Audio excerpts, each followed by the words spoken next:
siap, ya Allah hatiku siap.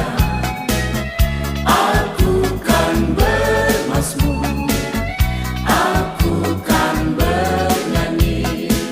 Bangunlah hai jiwaku, bangunlah hai gambus dan kecapi.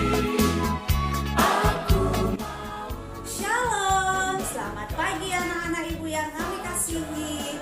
Salam sehat untuk kita semua.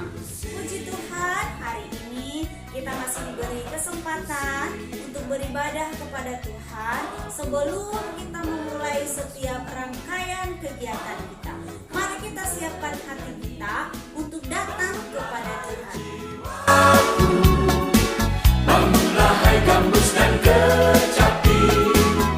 Aku mau membangunkan fajar. Mari kita bersatu di dalam doa. Bapa kami yang ada di surga, sungguh kami bersyukur untuk segala kebaikan Tuhan di dalam kehidupan kami. Engkau tetap menjaga dan memelihara kami dari malam yang kami lalui hingga pada saat pagi hari ini. Bapa yang baik, sebelum kami memulai rangkaian kegiatan kami hari ini, kami mau terlebih dahulu datang kepada Tuhan, memuji Tuhan dan mendengarkan firman-Mu. Kiranya Engkaulah yang menolong kami, agar kami sungguh-sungguh datang kepada Tuhan untuk menyenangkan hati-Mu. Ampuni kami Tuhan atas segala dosa kami. Hanya di dalam nama Tuhan Yesus kami berdoa dan mengucap syukur. Amin.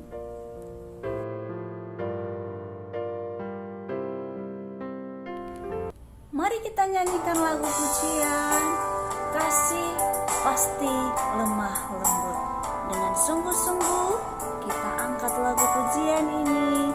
Kita mohon tuntunan Tuhan untuk kita dimampukan mengasihi dan mengampuni dimanapun kita berada.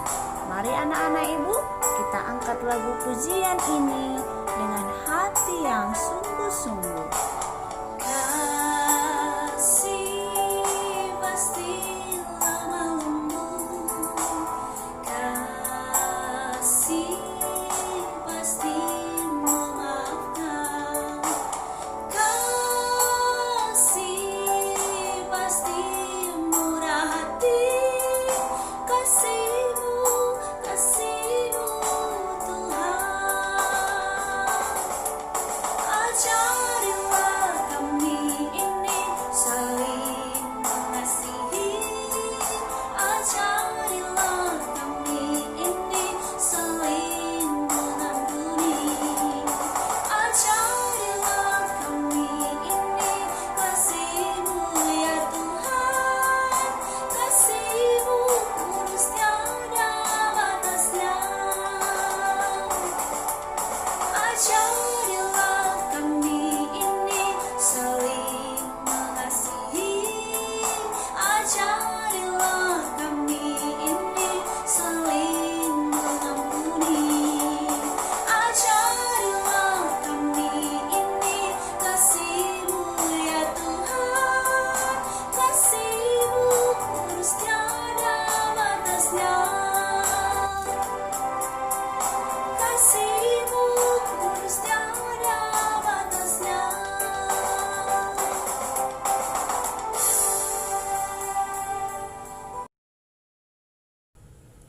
Anak-anak ibu yang kekasih, mari kita mendengarkan firman Tuhan yang tertulis di dalam Yesaya pasal 6 ayat 1 sampai ayat yang ke-13. Ibu akan membacakan di ayat yang ke-8. Anak-anak ibu boleh mengikuti dari rumah. Demikian pembacaan firman Tuhan. Lalu aku mendengar suara Tuhan berkata, siapakah yang akan kuutus? Dan siapakah yang mau pergi untuk aku? Maka sahutku, ini aku, utuslah aku. Anak-anak ibu yang kekasih, yang menjadi tema dari firman Tuhan hari ini adalah menjadi utusan Tuhan. Menjadi utusan Tuhan. Anak-anak ibu yang kekasih, sebuah perusahaan membutuhkan karyawan yang banyak. Nah, ketika perusahaan ini akan merekrut, akan memanggil karyawan-karyawan yang akan dipekerjakan di perusahaan, ada berbagai cara yang dilakukan untuk memanggil orang-orang yang bisa dipekerjakan di perusahaannya. Contohnya bisa melalui brosur, bisa melalui orang-orang, bisa melalui di koran, bisa melalui siaran radio dengan mengabarkan perusahaan membutuhkan karyawan. Nah, anak-anak ibu yang kekasih, Allah juga memiliki berbagai cara untuk memanggil orang yang bisa ia pakai untuk menyampaikan firman Tuhan. Kepada siapa disampaikan? Kepada umatnya, kepada orang-orang yang ada di dunia ini, yang ada di bumi ini. Contohnya seperti Musa. Musa dipanggil ketika ia ada di padang gurun Horeb dengan nyala api di semak duri, tapi semak durinya tidak terbakar. Contohnya seperti Samuel. Samuel dipanggil di bait Allah dengan memanggil namanya 3 kali, Samuel, Samuel, Samuel. Nah, Samuel dipanggil di sana menjadi utusan Tuhan. Ada juga lagi Daud. Daud itu dipanggil dengan cara seleksi, ya, seleksi dengan saudara-saudaranya, anak Isai. Nah, pada perikop ini, pada pasal ini, panggilan kepada Nabi Yesaya. Nah, suatu ketika masih dalam pemerintahan Raja Uzia, di sini ada dibuatkan dalam tahun matinya Raja Uzia. Nah, masih makmur keadaan Yehuda, karena yang memimpin pada saat itu adalah Raja Uzia yang membawa kemajuan di Yehuda. Tetapi setelah meninggalnya Raja Uzia ini, kehidupan di Yehuda itu merosot, tidak maju lagi seperti masa kepemimpinan Uzia. Tetapi apa yang terjadi? Mereka itu sudah meninggalkan Tuhan. Moralnya sudah tidak benar lagi. Mereka sudah menyembah berhala. Nah, untuk itu Allah ingin mengutus seseorang untuk menyampaikan isi hati Tuhan kepada jemaatnya, kepada umatnya yang telah meninggalkan Tuhan. Lalu Yesaya mengalami penglihatan. Ia melihat Allah. Wah, ketika ia melihat Allah, ia sangat ketakutan. Di ayat yang kelima, ia berkata, "Celakalah aku binasa, sebab aku ini seorang yang najis bibir, dan aku tinggal di tengah-tengah bangsa yang najis bibir. Namun mataku telah melihat Sang Raja, yakni Tuhan semesta alam." Kenapa dia takut? Karena ia melihat Allah yang kudus. Sementara Yesaya adalah orang yang tinggal di tengah-tengah orang yang berdosa, dan Yesaya juga mengakui dirinya adalah orang yang berdosa. Dan pada saat itu, ketika ada orang yang melihat Allah, maka ia akan mati. Tapi Yesaya tidak mati. Malaikat mengambil bara dan menyentuh ke bibir Yesaya, menyentuh ke mulut Yesaya, yang artinya dosa Yesaya sudah diampuni oleh Allah. Lalu Yesaya mendengar suara Tuhan. Ia berkata seperti ini, "Siapakah yang akan kuutus?" Lalu Yesaya tidak berpikir panjang lagi. Ia langsung menjawab, "Ini aku, utuslah aku." Nah, anak-anak ibu yang kekasih, Yesaya sekarang sudah dikuduskan oleh Tuhan.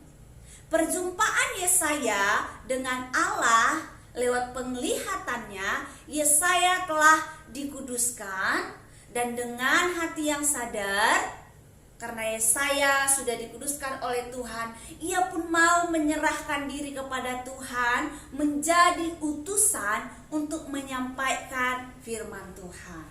Nah, ada beberapa hal yang akan disampaikan firman Tuhan kepada kita pada saat hari ini. Yang pertama, menjadi utusan Tuhan tentunya harus mengalami yang namanya perjumpaan dengan Tuhan. Ya, perjumpaan dengan Tuhan itu banyak caranya. Bisa saja ketika kita sedang berdoa, bisa saja ketika kita sedang beribadah di gereja, beribadah di rumah, bisa saja ketika kita punya masalah kehidupan, terus kita datang kepada Tuhan, kita mengalami perjumpaan dengan Tuhan. Banyak cara yang dilakukan oleh Tuhan, kita mengalami perjumpaan dengan Tuhan. Nah, menjadi utusan Tuhan yang kedua tentunya akan mengalami yang namanya pengudusan seperti Yesaya. Mengalami pengudusan akan menyadari bahwa hidup ini adalah orang yang berdosa. Kita bukan orang yang kudus, tetapi kita dikuduskan oleh Tuhan. Ketika Tuhan menguduskan kita, maka kita akan menjadi layak, menjadi utusan Tuhan untuk menyampaikan apa yang menjadi isi hati Tuhan. Yang ketiga, ketika kita sudah mengalami perjumpaan dengan Tuhan, tidak ada alasan lagi untuk tidak mengabarkan kebenaran. Orang yang sudah mengalami perjumpaan dengan Tuhan, yang menjadi fokus hidupnya itu adalah tentunya melayani, taat kepada firman Tuhan, mengabarkan kebenaran, dan yang menjadi utama dalam kehidupan itu adalah Tuhan. Oleh karena itu, di dalam pengudusan dan perjumpaan dengan Tuhan ada perubahan yang terjadi di dalam kehidupan kita. Dan poin yang keempat adalah sebagai utusan Tuhan, kita bukan melakukan kehendak kita, tetapi kita melakukan apa yang menjadi kehendak Tuhan. Oleh karena itu anak-anak ibu, kita harus menyadari bahwasannya ketika kita sudah mengalami perjumpaan dengan Tuhan, ada tugas yang harus kita jalankan dan wajib sebagai orang yang sudah ditebus. Kita adalah orang-orang yang dipanggil oleh Tuhan. Kita adalah orang-orang yang diselamatkan oleh Tuhan. Kita adalah murid-murid Tuhan Yesus. Jadi, sebagai murid Tuhan Yesus, tentunya kita meneladani Tuhan Yesus. Kita mengabarkan kebenaran tentang Tuhan Yesus. Walaupun kita mungkin tidak pintar untuk berkhotbah, tapi ada cara yang efektif bagi anak-anak ibu menjadi seorang pekabar Injil, menjadi seorang penyampai firman Tuhan. Lewat apa? Lewat pola kehidupan sehari-hari. Kita melakukan kebenaran firman Tuhan. Setiap hari ditaburkan firman Tuhan. Mari kita lakukan firman itu di dalam kehidupan kita, sehingga hidup kita ini menjadi terang. Hidup kita ini menjadi khotbah yang hidup. Kita tak harus berkata-kata panjang lebar, tetapi lewat kehidupan kita, lewat keseharian kita, orang bisa melihat bahwa kita meneladani Tuhan Yesus. Sehingga kita menjadi anak-anak yang bisa dicontoh, baik di lingkungan keluarga, di lingkungan masyarakat, di lingkungan sekolah suatu saat ketika corona sudah berlalu, dan di lingkungan yang lain sebagainya. Anak-anak ibu yang kekasih, apakah kita semua adalah orang yang diutus oleh Tuhan? Setiap orang yang percaya kepada Tuhan adalah utusan yang menyampaikan kebenaran firman Tuhan. Anak-anak ibu yang kekasih, mari sebagai orang-orang yang percaya, sebagai murid Kristus, kita menyampaikan kebenaran kepada orang lain di sekitar kita dengan kehidupan kita yang berporos kepada Tuhan Yesus. Kiranya Tuhan Yesus yang menolong kita untuk melakukan firman Tuhan di dalam kehidupan kita sehari-hari. Amin. Mari kita berdoa. Sungguh kami bersyukur ya Tuhan untuk kebenaran firman-Mu yang boleh kami dengarkan pada hari ini. Ini kami ya Bapa, kiranya oleh karena kasih-Mu, Engkau menolong kami, sehingga kami boleh mengerti dan melakukan firman-Mu ini di dalam kehidupan kami. Ketika Engkau memilih kami menjadi utusan Tuhan untuk menyampaikan isi hati Tuhan, menyampaikan kebenaran kemanapun kami pergi, biarlah Roh Kudus yang daripada-Mu yang memampukan dan yang menolong kami, sehingga biarlah terlebih dahulu kami membenahi diri kami menjadi pribadi yang lebih baik, yang taat dan takut akan Tuhan. Kami mau tetap serahkan anak didik kami dimanapun mereka saat ini berada. Kiranya Engkau jaga, pelihara dan lindungi mereka Tuhan di dalam setiap proses belajar. Kiranya Engkau berikan hikmat bagi mereka. Ampuni kami Tuhan atas segala dosa kami. Hanya di dalam nama Tuhan Yesus kami berdoa dan